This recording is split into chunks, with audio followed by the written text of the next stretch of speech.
नमस्कार दोस्तों, बहुत बहुत स्वागत है आपके अपने चैनल द पोस्ट ग्रेजुएट गुरु पे। और मैं वीडियो को चालू करना चाहूँगा माफ़ी के साथ कि रियली सॉरी, मैं पिछले काफ़ी टाइम तक अपलोड नहीं कर पाया, थोड़े से पर्सनल प्रॉब्लम्स के चलते। एंड बट मैं अभी वापस आ गया हूँ और एकदम अच्छे से रेगुलर बेसिस पे एक सर्टेन टाइम इंटरवल पे मैं वीडियो अपलोड करता रहूँगा। और आज के हमारे वीडियो का टॉपिक है, आप देख लो खुद ही, गुड्स एंड सर्विसेज टैक्स। ठीक है, और उसका इंट्रोडक्शन क्लास होने वाला है आज। ठीक, बट इससे पहले कि हम इंट्रोडक्शन क्लास शुरू करें, आप सबके लिए मेरे पास एक स्पेशल क्वेश्चन है। ठीक है, और इस क्वेश्चन का आंसर जो एकदम सही सही देगा उसको मेरे तरफ से एक कमेंट्स में एक हार्ट मिलेगा। ठीक है, और वो क्वेश्चन है ये, ढंग से देख लो, चाहो तो स्क्रीनशॉट भी कर लो और मैं क्वेश्चन पढ़ भी देता हूं आप लोगों के लिए। विच कमिटी और task force recommended implementation of GST in India. ठीक है, इस क्वेश्चन का आप लोगों को सही सही आंसर देना है कमेंट सेक्शन में। तो देखते हैं कितने लोग सही जवाब दे पाते हैं। सबसे बेहतरीन क्लास होने वाला है आज। ठीक है, एकदम फोकस्ड रहो। ठीक, शुरू करने से पहले मैं आपको याद दिला दूं कि एज यूजुअल थोड़ा सा फास्ट पेस चलेगा क्लास। ठीक है, एकदम स्लो नहीं पढ़ाऊंगा मैं, क्योंकि फिर थ्योरी है, बहुत ज्यादा स्लो पढ़ाऊंगा, बोर हो जाओगे, फोकस टूटेगा, तो कोई फायदा नहीं है। ठीक है, थोड़ा सा फास्ट पेस चलेंगे, फोकस मेंटेन करके रखना। बहुत ज्यादा इंटरेस्टिंग और बहुत शानदार क्लास होने वाला है, मिस मत करना, एकदम फुल अटेंशन लेके क्लास करो, मजा आने वाला है। ठीक है, बहुत कुछ सीखने मिलेगा। फर्स्ट क्लास है, बहुत ज्यादा कुछ मैं उतना प्रेशर में मत लो, एकदम लाइट पढ़ाई होगा। ठीक है, बस समझेंगे आज जीएसटी क्या होता है। इससे पहले कि हम लोग क्लास शुरू करें, मेरा आपसे बहुत बहुत रिक्वेस्ट है कि एक जल्दी से लाइक कर दीजिए और सब्सक्राइब का बटन दबा के बेल आइकन दबा दीजिए, ताकि आपको टाइम से नोटिफिकेशन आता रहे मैं जब भी वीडियो अपलोड करूं। और फिर से सॉरी कि मैं बीच में अपलोड नहीं कर पाया टाइमली। तो चलिए स्टार्ट करते हैं। ठीक है, तो चलिए, indirect tax, goods and services tax, introduction chapter है एकदम, है ना, हल्के हल्के में पढ़ेंगे, ऊपर ऊपर से पहले चीज़ों को समझेंगे कि जीएसटी में क्या हो रहा है, क्या टेक्निकलिटीज है, नहीं है, right. So that is what will be the objective of this particular chapter. We'll try to understand what GST says, what GST is, briefly, without going into the very deep details right now, right? This is basically a orientation class. So I assume you can see the PDF on the screen, and please feel free to pause the video and take screenshots while making notes, right? All right, let's start now. So introduction. So where does this word tax come from, right? First thing, tax comes from a Latin word named taxo, which means it is a compulsory payment or charge. Now, charge here, as you can see, this is a very important term. You must have heard this term while studying accountancy as well, right? जरूर सुना होगा कि बोलता है ना, charge against profit और appropriation of profit, right? तो यहाँ पे जो चार्ज मेंशन किया हुआ है, this charge is same as that of the accounting term of charge, right? Here simply here we are talking in terms of taxation, so it will be a charge against income, right? Charge against taxable income. So what is charge, right? Anyone might be having this question in their minds that what is charge. So charge is like a compulsory payment, कि देना ही है, ऐसा एक आपका payment है जो आपको करना ही पड़ेगा, इरेस्पेक्टिव ऑफ आपका मन करे या ना करे, है ना? ऐसा थोड़ी है कि आप अचानक से, मतलब जिस दिन टैक्स भरने का टाइम आया आप अचानक से बोलो कि भाई आज तो मूड नहीं हो रहा है टैक्स भरने का, नहीं भरूंगा। बोल तो सकते हो, लेकिन फिर 3-4 दिन बाद इनकम टैक्स वाले घर पे आ जाएंगे और पूरा माहौल बना के चले जाएंगे। ठीक है, तो टैक्स ऐसा चीज है जो आपको भरना ही पड़ेगा, इरेस्पेक्टिव ऑफ द फैक्ट आपको मन करे या ना करे। So that is why it is said as a charge against your charge of financial nature that is imposed upon a taxpayer, right? Taxpayer यहाँ पे कौन है? इंडिविजुअल हो सकता है या लीगल एंटिटी भी हो सकता है। By the government to procure excuse me funding for various public expenditure schemes. तो एक ये भी सवाल उठता है कि गवर्नमेंट टैक्स लेती है क्यों, है ना? टैक्स ना ही ले गवर्नमेंट किसी से, सबके मजे हैं, है ना? बट टैक्स जो ऐसा समझो ना, tax is the main source of income for any government, right? a government has to run various public welfare schemes, right? अभी जैसे करंट जो गवर्नमेंट है उसी के स्कीम्स एक बार एग्जांपल के तौर पर हम देख लेते हैं, जैसे उज्ज्वला योजना हो गया, ठीक है.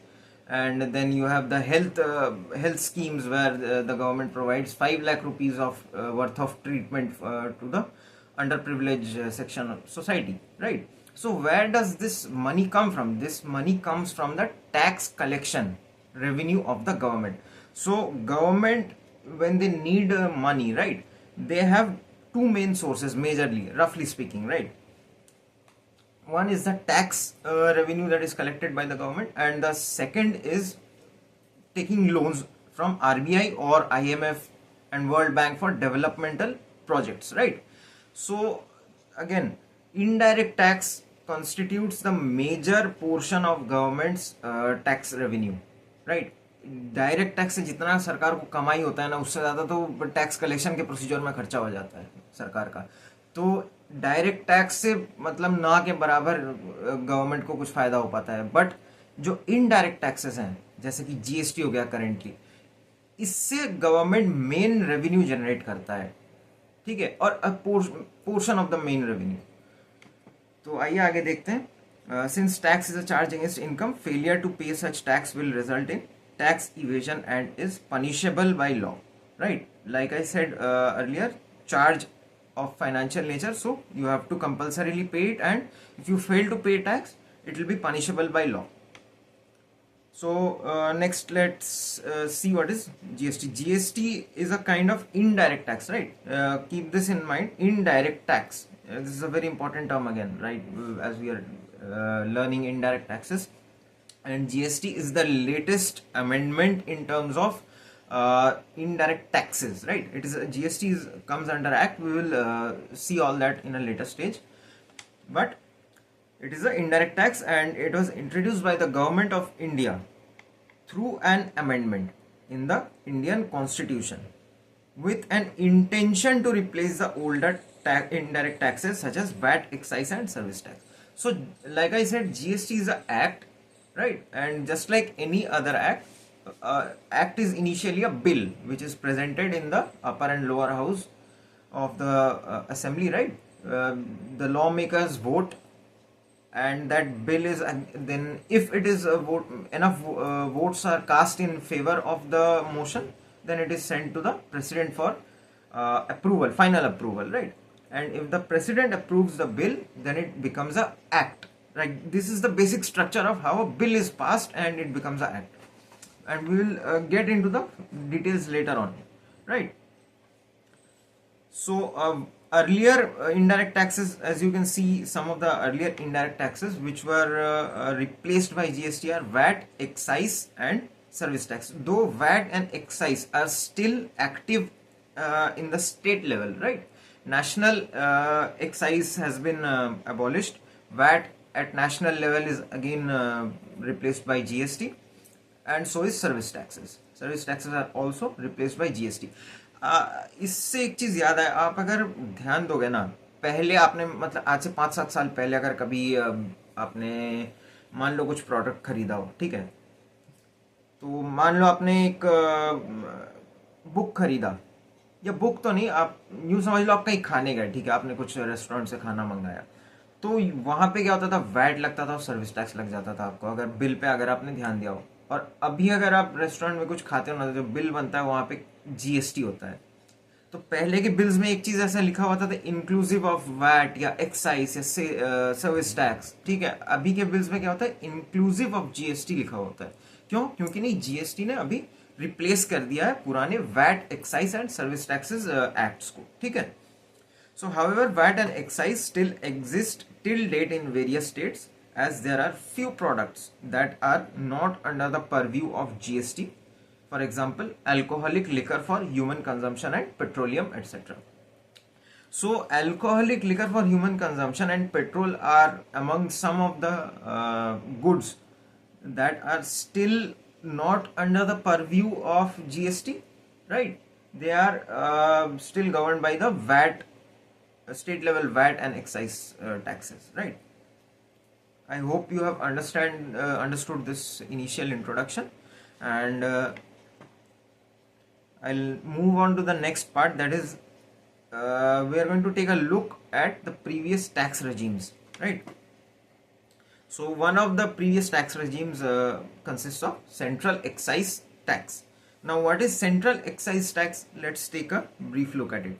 It is applicable on notified goods that are manufactured in India. Please forgive me for this. Just एक टाइपिंग एरर है, इसको आप अगर स्क्रीनशॉट वगैरह लेते हैं इसको थोड़ा ध्यान में रखिएगा. दैट आर मैन्युफैक्चर्ड, ये री नहीं आएगा यहाँ पे.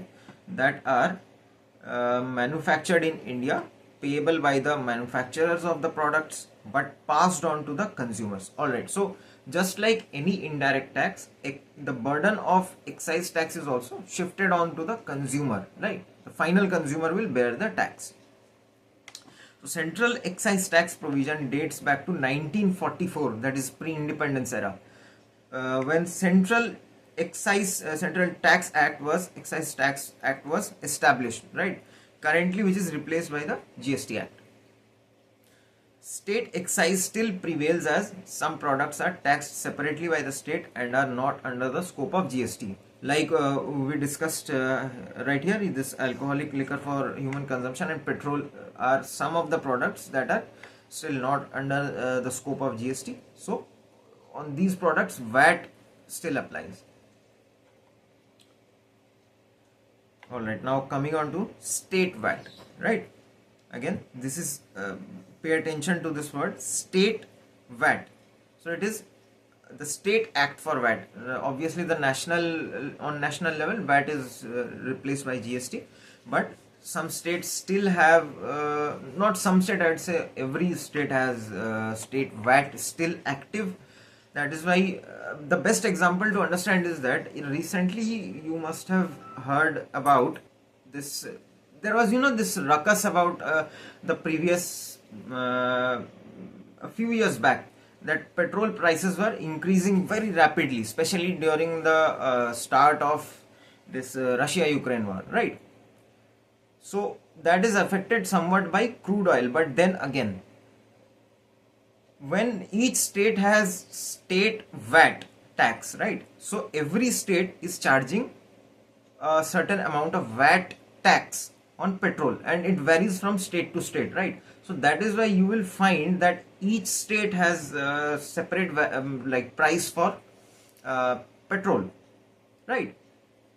And recently a lot of people have been suggesting that the petrol should also be put under GST in order to reduce prices, but the states have always rejected that idea due to the fact that if petrol is put under GST, the states will lose a lot of revenue in terms of VAT, right? Since GST is, it is a dual system of taxation that is followed in India. We will get into that also, what is dual system of GST. So the state governments fear a loss of revenue, and that is why they oppose putting GST on the petrol, right? Alright, now let's see. Value added tax is imposed during value addition and sale of goods within the state and is levied at all stages of production as well as distribution. So what is value addition? Value addition is basically you're doing some extra process on a certain product so as to improve its quality or increase its value. That is called value addition, right? Suppose you are manufacturing a cell phone, you're a company that manufactures cell phones. Now there are certain raw materials that you will require, like these processing chips and all that. So you get that and you add something of value to that, right? That becomes value addition, right? So suppose a company just manufactures the casing of the phone, right? But then they also purchase the processors and fit all the required necessary components to add value to that casing that they are making and convert it into a fully operational mobile phone, right? So that becomes value addition. And earlier the state VAT and all this VAT taxes were applicable on such value addition, but now they have been abolished and they have been taken or rather replaced by the GST Act. Now coming on to customs duty. So custom duty is again one of the indirect taxes. And I'm sure all of you have heard of the custom duty. It is a tax that is payable when you import goods into the country from another country outside, right? That is what is custom duty. Now let's see. The custom duty is levied on goods imported to the country from outside the country, and the customs duty consists of basic custom duty, right? Basic custom duty is like, it is a certain percentage of tax that is applicable on the base value of the product that has been imported into the country. All right, मतलब ऐसा समझ लो ना कि आपने, मान लो आप internet पे surfing कर रहे थे, ठीक है, आपने गूगल खोल के आप सर्च कर रहे थे एंड आपको एक ऐड दिखा जिसमें एक बड़ा ही प्यारा सा एक कार था, ठीक है, बहुत खूबसूरत सा कार था। आपका बर्थडे आ रहा था, 18वां बर्थडे था, 18th बर्थडे। आपको क्योंकि कार पसंद आ गया था तो आपने बोला, अपने घर पे आपने डिमांड किया कि कार दिलवाया जाए, ठीक है। आपने कार का फोटो दिखाया, अपने सब स्पेसिफिकेशंस वगैरह दिखाए अपने पापा को, उन्होंने बोला चलो ठीक है बर्थडे आ रहा है दिलवा देंगे कार। तो कार आपने फिर जब परचेज करने गए तो आपको पता चला अच्छा ये कार इंडिया में सेल नहीं होता, ये आपको बाहर से लाना पड़ेगा, ठीक है। तो आपने बाहर से ही ऑर्डर करवाया, अब कार आया आके, ठीक है, कस्टम्स डिपार्टमेंट के वहां पे आप जो गोडाउन रहता है वहां पे रुका हुआ है। अब आपको वहां से रिलीज करवाने के लिए ये कुछ कस्टम ड्यूटी पे करना पड़ता है, ठीक है, जो कि बेसिक कस्टम ड्यूटी का अगर बात करें तो मान लो कार का वैल्यू अगर 5 लाख रुपीस है तो उसके ऊपर एक सर्टेन परसेंटेज बैठेगा बेसिक कस्टम ड्यूटी का, ठीक है। उसी तरीके से और भी कस्टम ड्यूटी के पार्ट्स होते हैं, जैसे काउंटरवेलिंग ड्यूटी हो गया, स्पेशल एडिशनल ड्यूटी हो गया and special countervailing duty, anti dumping duty, ये सब रहता है। अच्छा, अब काउंटरवेलिंग ड्यूटी क्या होता है थोड़ा सा देखते हैं एक बार, हल्का सा, जस्ट उतना इंपॉर्टेंट नहीं है क्योंकि हम लोग यहाँ पे जीएसटी डिस्कस कर रहे हैं, तो इसको मतलब जस्ट एक ऊपर ऊपर से हम देखेंगे काउंटरवेलिंग ड्यूटी क्या होता है। It is chargeable to those imported goods which would attract excise had they been manufactured in India. मतलब countervailing duty is very similar to excise, और you can say that it has been introduced to somewhat supplement the excise duty for imported goods, right? अगर मान लो वही car India में manufacture होता तो उस पर सर्टेन परसेंटेज का आपका एक्साइज ड्यूटी लग जाता, बट सिंस वो बाहर से मंगाया जा रहा है देश के अंदर तो उस पर काउंटर वेलिंग ड्यूटी लगाया जाएगा, ठीक है। फिर स्पेशल एडिशनल ड्यूटी। अब स्पेशल एडिशनल ड्यूटी क्या होता है? It is chargeable to those imported goods which would attract VAT had they been manufactured in India. So special additional duty is basically to supplement the VAT if the same product had been manufactured in India. Again कुछ value addition हुआ हो, है ना, India में manufacture होता तो उस पर वैट लगा देते, बट सिंस बाहर से आ रहा है तो उस पर एक स्पेशल एडिशनल ड्यूटी हम लोग इम्पोज करते हैं अंडर कस्टम्स ड्यूटी, ठीक है। फिर आपका स्पेशल काउंटरवेलिंग ड्यूटी होता है एंड एंटी डंपिंग ड्यूटी होता है। These are you know to restrict the supply of imported goods, इस पर्पज से होता है। एंटी डंपिंग ड्यूटीज बेसिकली आप कई बार ये वर्ड सुना होगा कि चाइना स्पेसिफिकली जो होता है बहुत चीप प्रोडक्ट्स बनाता है एंड इंडियन मार्केट्स को एकदम फ्लड कर देता है उन चीप प्रोडक्ट से, जिससे क्या होता है कि जो डोमेस्टिक इंडस्ट्री या डोमेस्टिक जो सेलर्स हैं उनको भारी नुकसान होने लगता है, ठीक है। तो इसी चीज को कर्टेल करने के लिए, इसी जो फ्लडिंग टैक्टिक्स है दूसरे कंट्री का डोमेस्टिक मार्केट्स को डैमेज करने के लिए, उसको डिस्करेज करने के लिए एंटी डंपिंग ड्यूटी लगाया जाता है। और एंटी डंपिंग ड्यूटी लगा के उन चीप प्रोडक्ट्स का प्राइस को कुछ हद तक जो है डोमेस्टिक मार्केट में सिमिलर प्रोडक्ट्स जो बिक रहे हैं उनके इक्विवेलेंट करने का कोशिश किया जाता है, ठीक है, उनके सिमिलर प्राइस लेवल्स पे लाने का कोशिश किया जाता है, इसीलिए इसको एंटी डंपिंग ड्यूटी बोला जाता है, ठीक है। I hope you have understood this and आगे बढ़ते हैं और थोड़ा देखते हैं GST, exactly what is GST now, right. So GST is basically a destination और consumption based indirect tax, right? Now I want you to focus on this word, that is destination or consumption based. So this means that GST earlier क्या होता था, VAT और excise के मामले में मतलब जहां प्रोडक्शन हो रहा है वहीं पे टैक्स वैक्स लग गया, सब हो गया, ठीक है, और कंज्यूमर जब परचेज कर रहा है उसके ऊपर बर्डन शिफ्ट कर दिया जा रहा है। बट ये जीएसटी के केस में क्या हो रहा है ना, जहां पे ये कंज्यूम किया जा रहा है प्रोडक्ट, वहां पे जीएसटी एप्लीकेबल होगा। मान लो जो प्रोडक्ट एक एक्स प्रोडक्ट है, मान लो उसको यूपी में बनाया गया, ठीक है, मैन्युफैक्चर यूपी में वो, बट उसका सेलिंग हो रहा है मान लो महाराष्ट्र में। तो अल्टीमेटली जब सेल होगा महाराष्ट्र में ना, तो जीएसटी महाराष्ट्र में एप्लीकेबल होगा, ठीक है, since it is a destination और कंजम्पशन बेस्ड टैक्स। तो अल्टीमेट कंजम्पशन जिस जगह पे हो रहा है ना, वहां पे जीएसटी को मतलब क्या बोलूं कि एप्लीकेबल होगा और वहां पे जीएसटी पे किया जाएगा, ठीक है। बट अगेन बेसिक कॉन्सेप्ट वही है कि इनडायरेक्ट टैक्स है तो इसका बर्डन भी जो है कंज्यूमर पे शिफ्ट होगा, ठीक है। So it is tax levied on supply of goods and services in India. So keep in mind that GST का फुल फॉर्म है गुड्स एंड सर्विसेज टैक्स। मतलब पहले सर्विस पे जो अलग से सर्विस टैक्स लगता था ना, अब उसको खत्म कर दिया गया है। अब गुड्स का सप्लाई किया जा रहा हो या सर्विसेज का सप्लाई हो, ठीक है, in either cases GST is going to be applicable and the only tax that is going to be charged is GST, right? Whether interstate और intrastate, अब ये भी एक इंपॉर्टेंट टर्म आ गया है यहाँ पे, इंटरस्टेट और इंट्रास्टेट। इन दोनों में इंटरस्टेट एंड इंट्रास्टेट में क्या डिफरेंस है समझो।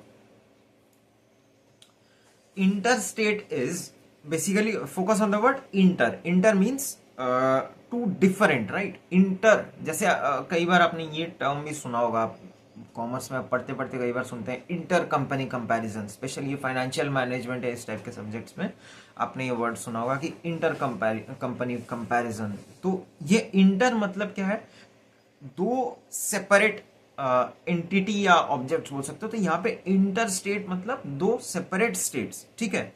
वहीं अगर इंट्रा स्टेट की बात किया जाए, इंट्रा स्टेट मतलब with in the state. Intra is with in, basically with in the state और between two different states, right? So whenever a supply of goods or services is conducted either within a state or a supply of goods and services is conducted between two states, the GST Act shall be applicable and the goods and services shall be chargeable with GST, right? And the burden is shifted onto the final consumer, and the suppliers receive or avail input tax credit from the government. अच्छा, ये input tax credit ये वाला जो 3 words है input tax credit, ये देख के किसी के मन में सवाल उठ सकता है कि ये क्या चीज़ है, क्या होता है इससे, है ना, टेक्निकलिटीज क्या है। ये चीज़ इनपुट टैक्स क्रेडिट बहुत बहुत डिटेल से आगे जाके पढ़ा जाएगा, ठीक है। मतलब शायद 1-2 क्लास डेडिकेट करना पड़े इसके पीछे, ठीक है। ये इतना मतलब बहुत इंपॉर्टेंट और बहुत सिग्निफिकेंस रखता है जीएसटी में इनपुट टैक्स क्रेडिट। तो अभी के लिए मैं आपको इतना ही समझा दूं इनपुट टैक्स क्रेडिट का क्या मतलब होता है, जस्ट ऊपर ऊपर से मैं बता दूंगा आप लोगों को। फिलहाल के लिए आप उतना ही सुनो, उतना ही दिमाग में रख के चलो, बाद में जाके इस पे बहुत ज़्यादा इन डेप्थ डिस्कशन होगा, ठीक है, because it is a very significant part of GST.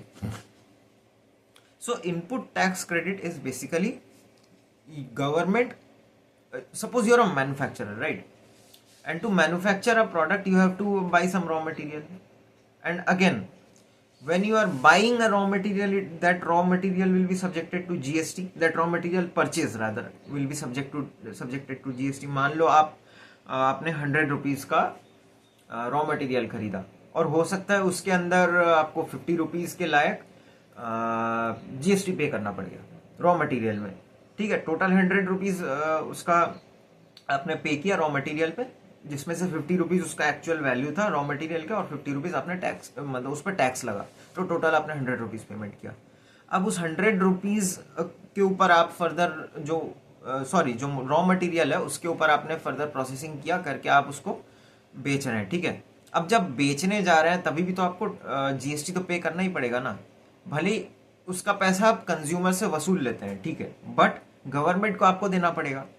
तो आप वहां पे एज अ मैन्युफैक्चरर आप गवर्नमेंट को बोलते हो कि भाई इस पे आप मुझसे जीएसटी मांग रहे हो, लेकिन इसको बनाने के लिए जब मैंने रॉ मटेरियल खरीदा मुझे उस पर भी तो तब जीएसटी पे करना पड़ गया था जब मैंने खरीदा था एज अ बायर। तो गवर्नमेंट आपको बोलता है कि चलो ठीक है, एक बार तो आपने पहले जीएसटी दे ही दिया है, तो ऐसा करो अभी जितना आपको जीएसटी देना है उसमें से पिछला जीएसटी आप डिडक्ट कर लो, करके जितना बैलेंस बचता है आप उतने का जीएसटी पे कर दो। तो that is input tax credit in simple words, right. इसी को आप बोल सकते हो इनपुट टैक्स क्रेडिट। ठीक है, आई होप आपको ये चीज समझ में आ गया होगा। तो दोस्तों आज की क्लास के लिए बस इतना ही। ठीक है, उम्मीद करता हूँ आज अभी तक मैंने जो पढ़ा है वो आप लोगों को समझ में आया होगा, और जरूर से इस चीज को रिवाइज कीजिए एक बार। ठीक है, आज जितना भी पढ़ाई हुआ है क्लास में उसको एक बार अच्छे से रिवाइज कीजिए। ठीक है, ताकि आप लोग नेक्स्ट जो क्लास होने वाला है उससे पहले आप प्रिपेयर्ड रहें, आपको चीजें याद रहें, क्योंकि इसी से रिलेटेड कुछ कुछ चीजें पढ़ेंगे और कुछ नया चीजें भी पढ़ेंगे। ठीक है, तो बस आज के लिए इतना ही, एंड जय हिंद, जय भारत, स्टे सेफ।